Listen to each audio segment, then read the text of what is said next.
Well, some communities in Nasarawa State has now become hotbeds for farmer herders clashes in recent times. The state government is seeking ways to put an end to such crises. The Deputy Governor, Emmanuel Akabe, disclosed that community leaders will now be held responsible for crises between the farmers and herders in their domain.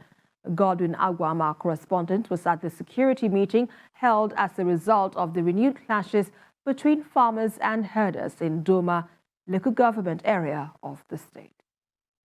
Doma is a local government located in the southern zone of Nasarawa State. Some communities in this area border the neighboring Benue states. Among these communities are Gidanre, Ajumaka, Idadu, Rukubi, and Agwa Idashu. They are predominantly occupied by farmers of teeth extraction, herders of Fulani origin, and other tribes. Unfortunately, these communities have become hotbeds for farmer herders clashes, largely due to the anti-open grazing law in Benue State. The most recent of these crises was the alleged killing of 2 herders by suspected farmers in Agwa Idashu, a borderline community with Benue State. Actually started on the 15th of this month when I had a call from my subjects from Gidanre, Jumaka Aziz, when they call on me that right now there is tension in Ajumaka. When I seek to know why there was tension in Ajumaka, they told me that on the 15th they discovered dead bodies of 2 Fulani men who were killed in Agwa Idashu around Gidanre Aziz, which it was even some security men who lead the team to discover the dead bodies.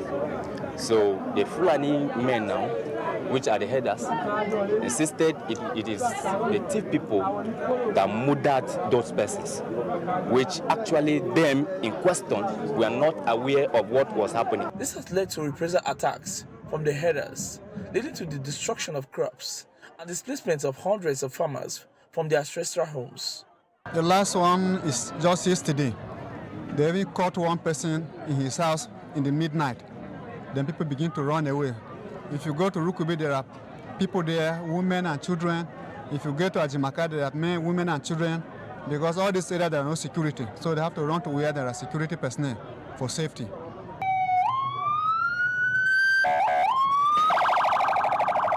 The renewed hostility prompted the state government and security chiefs to embark on a journey to Idadu. This community is central to communities affected by the crisis. The warring groups are here to bear their minds on the reason for the crisis and seek possible solutions. May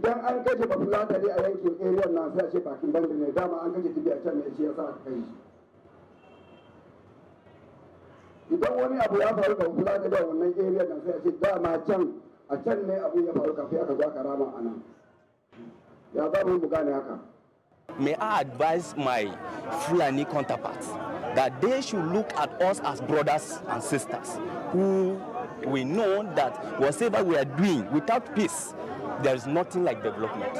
The Nasarawa State government is suing for peace and is ready to sanction any community leader who gives room for crisis in his domain. Whatever it is, we as people living in Nasarawa State, we have order in which we do things, and those orders must be followed. And the various heads have been held responsible that should anything happen again within the vicinity of this area, they will be held responsible. And they're giving us their words that they're going to cooperate and they're going to live to the agreement. Just like the state government, the traditional leaders are also working on modalities to promote peace in their domains. We have our traditional structures on ground to manage our existence as a people. For the purpose of this crisis, we have agreed as a people across all tribes and settlements that each people or tribe will have its own internal check mechanism, so that within themselves, whoever is of those that fracture the law they'll point that person out to the law enforcement agencies.